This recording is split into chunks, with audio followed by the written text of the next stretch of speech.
Welcome to trade with books. आज हम सीखेंगे एक बहुत ही इंपॉर्टेंट कॉन्सेप्ट, स्टेज एनालिसिस। इस बुक में किसी भी स्टॉक के चार्ट को 4 स्टेजेस में बांटा गया है। ये 4 स्टेजेस में आपको समझाऊंगा कहाँ पे बाई करना है, कहाँ पे होल्ड करना है, कहाँ पे सेल करना है।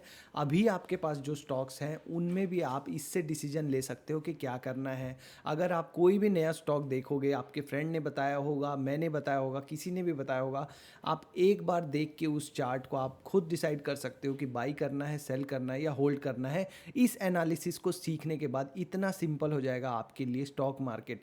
ये बुक जब मैंने पढ़ी तो मेरी भी जो ट्रेडिंग की जर्नी थी वो बिल्कुल चेंज हो गई। ये बुक ट्रेडिंग के लिए है। जब आप स्विंग ट्रेडिंग के लिए कोई स्टॉक खरीदते हो, न कि वैल्यू इन्वेस्टिंग के लिए। स्विंग ट्रेडिंग के लिए जब आप खरीदते हो 3 महीने, 6 महीने, 2 साल के लिए, कोई भी प्राइस पैटर्न देख के, चार्ट का प्राइस पैटर्न देख के, तो उसके लिए आपको बस एक बार देखना पड़ेगा चार्ट को और आपको चार्ट खुद बताएगा कि मुझे बाई करना है, होल्ड करना है या सेल करना है।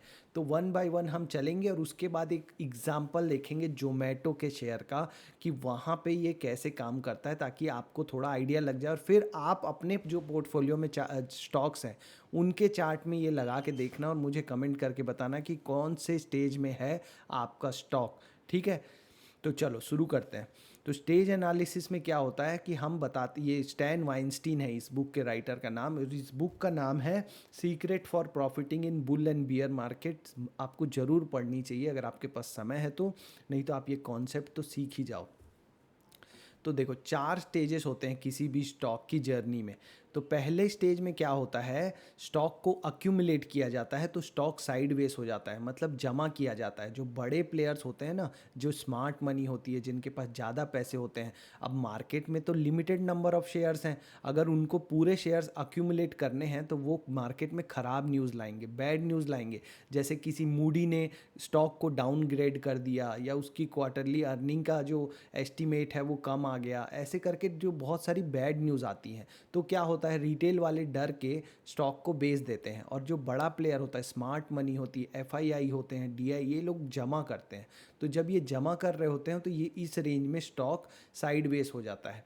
इसके ये आपको पता लगेगा कि ये जब एक साइडवेज हो गया, जैसे कि एक सिमिट्रिकल ट्रायंगल पैटर्न हो गया, रेक्टेंगुलर पैटर्न, ऐसे साइडवेज पैटर्न बनाता है, तो यहाँ पे अक्यूमुलेशन हो रहा होता है। यहाँ पे आपको बिल्कुल भी स्टॉक को बाय नहीं करना चाहिए। आपको आपको लगेगा अगर आप बाई कर लेंगे तो आप थक के फिर स्टॉक को बेच देंगे 3 महीने, 6 महीने में, क्योंकि आपका पेशेंस जवाब दे जाएगा। आपको स्टॉक को बाई कब करना है, जब ये ब्रेकआउट होगा किसी भी पैटर्न से। मान लो सिमिट्रिकल पैटर्न बनाया, उसके बाद अगर ये ब्रेकआउट हो रहा है, अगर रेक्टेंगुलर पैटर्न बना रहा है, ये इसके बीच में स्टॉक घूम रहा था और यहाँ से ब्रेकआउट हुआ, तब आपको बाई करना है। ठीक है, तो यहाँ से जब यहाँ पे ब्रेकआउट हो और वो भी बड़े वॉल्यूम के साथ, तब बाई करने का चांस होता है। दूसरा चांस मिलता है जब ये पुल बैक होके वापस आता है। जब पुल बैक होके वापस से टेस्ट करने आता है, मान लो ये ब्रेकआउट दे दिया और वापस से पुल बैक देने आया, तब यहाँ पे आप बाई कर सकते हो। लेकिन पुल बैक देने आएगा ये ज़रूरी नहीं है, ये बुक बताती है, क्योंकि अगर स्ट्रॉन्ग ब्रेकआउट होगा तो जनरली गैप अप के साथ ब्रेकआउट होता है, या तो पुल बैक देने नहीं भी आता है, तो आपको रिस्क लेना ही पड़ेगा। आपको यहाँ पे स्टॉप लॉस लगा के एक बार के लिए बाई करना पड़ेगा। अगर ये वापस से ऊपर जा रहा है तो आप यहाँ पे क्वांटिटी ऐड करते जाइए, जैसे जैसे ये स्विंग हाई को तोड़ते जाएगा। इसी को पिरामिडिंग बोलते हैं, ऊपर के लेवल पे खरीदते जाना, नीचे के लेवल पे खरीदने को एवरेजिंग बोलते हैं, जो कि नहीं करना चाहिए, महापाप है। ठीक है, ट्रेडिंग में महापाप है। जब आप वैल्यू के हिसाब से किसी कंपनी को खरीदते हो सस्ता देख के, तो वहाँ पे नीचे के लेवल पे आप खरीद सकते हो लॉन्ग टर्म इन्वेस्टिंग के लिए। पर ट्रेडिंग में जो आप प्राइस एक्शन देख के कर रहे हो, यहाँ पे पिरामिडिंग होता है, ऊपर के लेवल पे खरीदना होता है। तो यहाँ पे आपको बाई करना है जब बड़े वॉल्यूम के साथ ब्रेकआउट होगा तब। तो हमने क्या किया, ये वीकली चार्ट बनाया। पहले तो हमने क्या बनाया, स्टॉक का वीकली चार्ट, न कि डेली चार्ट, ये है वीकली चार्ट। और उसके बाद एक मूविंग एवरेज लगाया, 30 period moving average, 30 week moving average, ये लगाना है आपको। तो पहले आपको काम करना है, ट्रेडिंग व्यू पे चले जाओ, वहाँ पे वीकली चार्ट बना लो अपने चार्ट, कोई भी स्टॉक के चार्ट को, और उसमें लगाओ 30 वीक मूविंग एवरेज। उसके बाद देखो 30 वीक मूविंग एवरेज के ऊपर प्राइस निकल रहा है क्या, और अपना जो जिस पैटर्न में जो कंसोलिडेट कर रहा था, घूम रहा था, उसमें हैवी वॉल्यूम के साथ ब्रेकआउट हो रहा है क्या? जब ये दोनों चीज़ होंगी तो वो बाय पॉइंट है, बाय पॉइंट आपको बाय करना है वहाँ पे। अब जब तक स्टॉक यहाँ पे हायर हाई हायर लो बना रहा है, हायर हाई हायर लो बनाते जा रहा है, आपको बेचने की जल्दबाजी नहीं करनी है। ये हमेशा 30 वीक मूविंग एवरेज के ऊपर रहेगा। तो जब तक ये 30 वीक मूविंग एवरेज के ऊपर है, आपको डरने की कोई बात नहीं, आपको बिल्कुल बेचना नहीं है, यहीं पे बड़ा पैसा बनता है। हम और आप क्या करते हैं, 10 से 15% प्रॉफिट बना नहीं कि हमारे हाथ पांव कांपने लगते हैं और हम निकल जाते हैं। जब आप इन बड़े मूव्स को कैप्चर करोगे, मल्टी बैगर्स होंगे जब ये 2 गुना 3 गुना, तभी आपके जो लॉस वाले स्टॉक हैं उनका लॉस कवर होगा।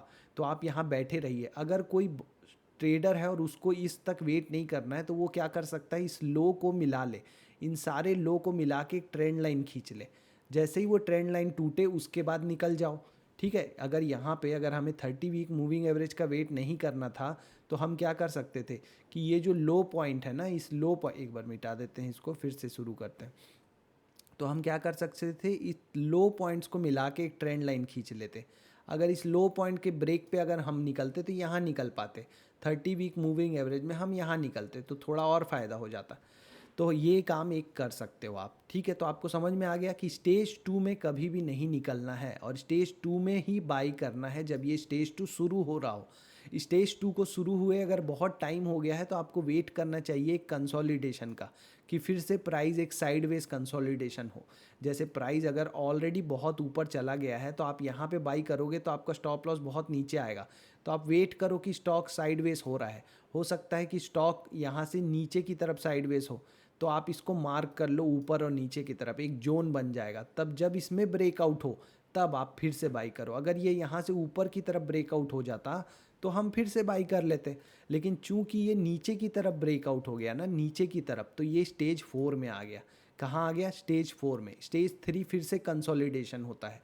स्टेज 3 में क्या कहा जाता है कि अगर स्टेज 3 में अगर ये नीचे की तरफ आ गया तो स्टेज 3 डिस्ट्रीब्यूशन था। डिस्ट्रीब्यूशन मतलब बांटना, डिस्ट्रीब्यूट करना। अब बड़े आदमी के पास इतने ज़्यादा शेयर है ना कि अगर वो एक दिन में आके अगर शेयर मार्केट में अपने सारे शेयर को बेच देगा ना तो स्टॉक यहाँ से सीधा यहाँ नीचे आ जाएगा, तो वो खुद भी कमा नहीं पाएगा। इसलिए उसको क्या करना पड़ता है, बड़े बड़े जो म्यूचुअल फंड हैं या बड़े जो जिनके पास करोड़ों शेयर्स हैं, वो लोग एक दिन में नहीं बेच सकते, तो उनको अच्छी न्यूज़ लानी पड़ती है कि यहाँ से तो टाटा मोटर 5 गुना हो जाएगा, 10 गुना हो जाएगा, या इस शेयर में तो पता नहीं दुनिया के सारे बड़े आदमी का पैसा लगा है। ऐसी ऐसी न्यूज़ देख के रिटेल वाला यहाँ खरीदना चालू करता है, इस उम्मीद में कि ये जो यहाँ से यहाँ तक ये जो गेन आया है ये वापस से आने वाला है।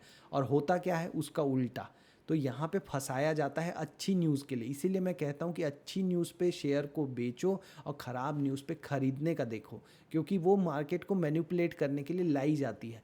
तो यहाँ पे क्या होगा, स्टेज 3 में आपको बहुत ध्यान देना है कि स्टेज 3 में अगर आप लेके भी बैठे हो, अगर आप नहीं निकले हो यहाँ पे स्टेज 2 के बाद स्टेज 3 में, तो जैसे ही ये नीचे की तरफ ब्रेक डाउन हो आपको तुरंत निकल जाना है। अगर ये ऊपर की तरफ फिर से ब्रेकआउट देता है तो आप बने रहिए, और अगर किसी ने यहाँ से एग्जिट कर लिया है स्टेज 2 में, तो वापस अगर ये ऊपर की तरफ ब्रेकआउट हो रहा है हैवी वॉल्यूम के साथ, तो आप फिर से एंट्री बना सकते हो। समझ में आ गया, बिल्कुल क्लियर, शांति से, बिना किसी तामझाम के। चैनल को फॉलो कर लो। इतने कम सब्सक्राइबर, 7,000 सब्सक्राइबर में इतनी अच्छी लर्निंग कहाँ मिलेगी आपको, कहाँ मिलते हैं ऐसे लोग आजकल। तो स्टेज 4 में नहीं बाय करना है, और अभी के टाइम में ज़्यादातर स्टॉक स्टेज 4 में है और पूरा इंस्टाग्राम भरा हुआ है कि अब ये यहाँ से 20% डिस्काउंट में मिल रहा है, 30% डिस्काउंट में मिल रहा है, जाके ख़रीद लो। अरे नहीं खरीदना है बाबा। कब खरीदना है, जब ये वापस से स्टेज 1 में आ जाएगा और स्टेज 1 बनाएगा ना, यहाँ वेट करो, इतनी जल्दी नहीं भागे। अब ये स्टेज 1 यहाँ बना रहा है मान लो, तो स्टॉक को बनाने दो स्टेज 1, और उसके बाद ब्रेकआउट होने दो। अगर यहाँ से ये ब्रेकआउट हो के जा रहा है बड़े वॉल्यूम के साथ, नीचे वॉल्यूम आने चाहिए बड़े बड़े, तब आप क्या करो, इसको बाय कर लो। और यहीं पे हमारा रिलेटिव स्ट्रेंथ का मॉडल भी लगा लो। रिलेटिव स्ट्रेंथ का वीकली चार्ट में 21 पीरियड का RS रिलेटिव स्ट्रेंथ जो मैंने सिखाया है वो मॉडल भी लगा लो, और देखो कि क्या वो पॉजिटिव है जब ये ब्रेकआउट दे रहा है। अगर वो पॉजिटिव है तो ही स्टॉक में एंट्री करो। ठीक है, ध्यान रखना। और स्टेज 2 में जल्दी नहीं निकलना है। रिटेल वालों की सबसे बड़ी गलती यही होती है कि लॉस में बैठे रहते हैं हम और प्रॉफिट में जल्दी निकल जाते हैं। तो ये सिस्टम अगर आप अपनाओगे तो प्रॉफिट में आपको रुकने की हिम्मत आएगी, क्योंकि 30 पीरियड मूविंग एवरेज के ऊपर ऊपर प्राइस चल रहा है, तब तक आपको बिल्कुल डरने की ज़रूरत नहीं। जब 30 पीरियड को ब्रेक करेगा तब आप निकल जाना एक बार के लिए। अब अगर ये वापस से कंसोलिडेट होने के बाद ऊपर की तरफ ब्रेकआउट देगा तो फिर से एंट्री कर लेना। ठीक है, ये सिंपल सा सेटअप है। स्टेज 1, स्टेज 2, स्टेज 3 और स्टेज 4। आई होप आपको समझ में आया होगा। अब हम चलते हैं जोमेटो के चार्ट की तरफ, ताकि आपको समझा सकूं कि कैसे रियल लाइव मार्केट में ये काम करता है। तो हम चलेंगे, अपने ट्रेडिंग व्यू हमने ओपन कर लिया और यहाँ पे हम सर्च करेंगे जोमेटो। जोमेटो का चार्ट यहाँ पे ओपन हो गया और हम इसको बना लेंगे वीकली चार्ट, 1 वीक का चार्ट। 1 वीकली चार्ट हमने बना लिया। ठीक है, ये 1 वीकली चार्ट बन गया।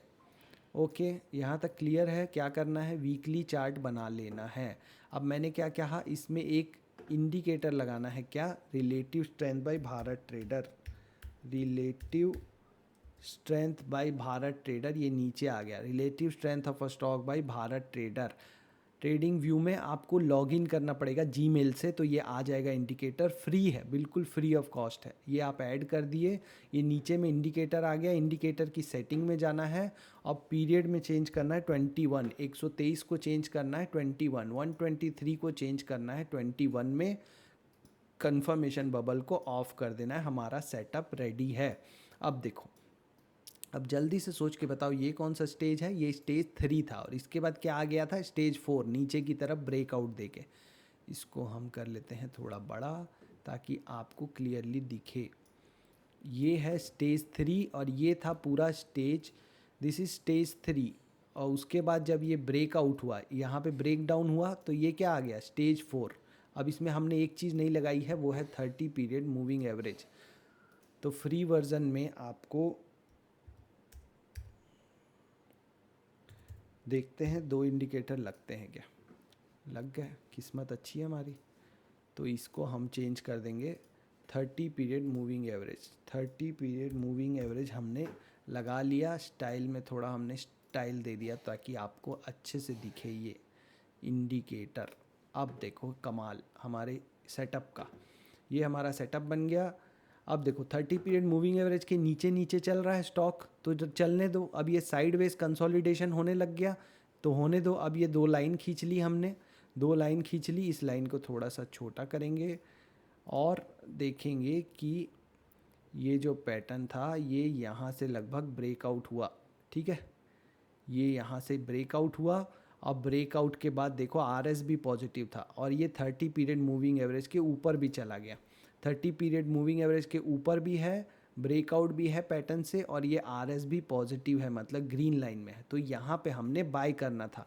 अब बाय करने के बाद आपको होल्ड करना है। मैंने क्या बताया, ये स्टेज 1 का ब्रेकआउट है।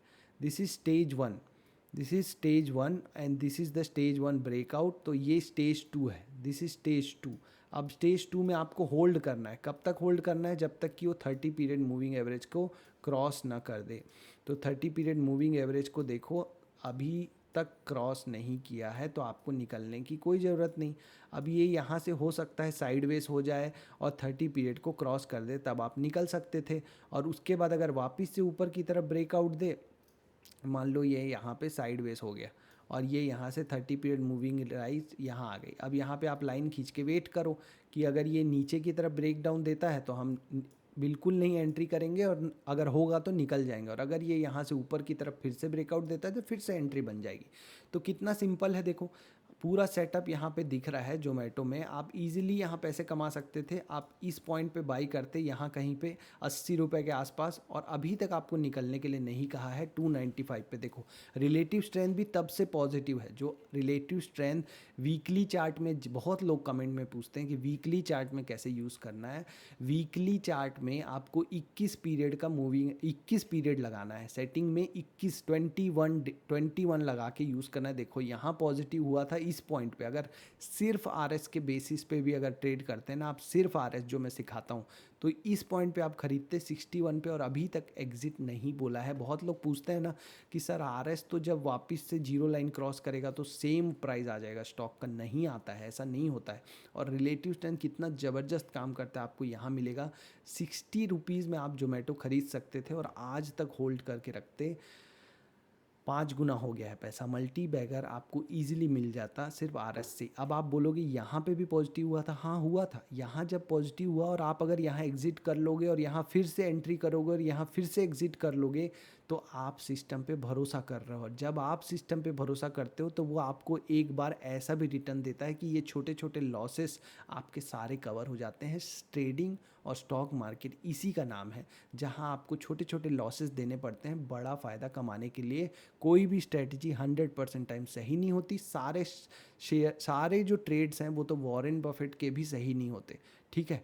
तो आपको शेयर मार्केट को समझना भी पड़ेगा कि ये गेम है क्या, ठीक है। तो होप आपको पसंद आया होगा वीडियो। अपने फ्रेंड्स के साथ शेयर करो जो लोग कुछ भी कर रहे हैं रैंडमली, वो कम से कम ये स्टेज एनालिसिस सीख के अपने ट्रेडिंग में बहुत सुधार ला सकते हैं और आप भी बहुत सुधार ला सकते हो। आप इसको सिस्टम को सीखो, बहुत सारे चार्ट्स में अप्लाई करके देखो कैसे काम करता है और उसके बाद उसको यूज़ करना। और एक बार ज़रूर ये लगा के देखा करो कौन से स्टेज में है, तो सोचा ही करो स्टेज 4 में बिल्कुल नहीं रखना है किसी भी स्टॉक को, ठीक है। All the best. अच्छे अच्छे कमेंट करो, अच्छा अच्छा शेयर करो ताकि मैं भी मोटिवेट होता रहूँ और वीडियोज़ बनाने के लिए। All the best.